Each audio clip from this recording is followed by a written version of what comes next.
আরজিকর কাণ্ডের প্রতিবাদে এবার নাট্যক্ষেত্রে সর্বোচ্চ সম্মাননা দীনবন্ধু মিত্র পুরস্কার ফিরিয়ে দিতে চান প্রবীণ নাট্যকার চন্দন সেন।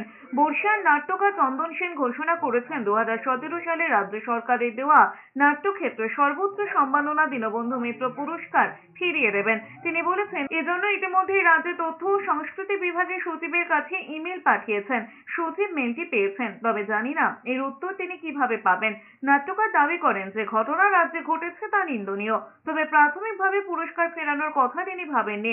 কিন্তু যেভাবে শাসক দলের বিধায়ক হয়ে কাঞ্চন মল্লিক সকলকে অবমাননাকর মন্তব্য করেছেন, তাতেই তিনি মনে করছেন পুরস্কার রাখার অধিকার আর তার নেই। চন্দন সেন বলেছেন, চিকিৎসকেরা যে আন্দোলন করছেন তিনি তার শরিক। যারা পুরস্কার পেয়েছেন পুরস্কার ফেরত দিয়ে প্রতিবাদ করুন। তখন আমার মনে হলো এটা সরকারি কণ্ঠস্বর, কারণ আমি অপেক্ষা করেছিলাম রাত্রি 12টা পর্যন্ত যে সরকার তার বিরুদ্ধে কি অ্যাকশন নেয়। কোনো অ্যাকশন নেয়নি।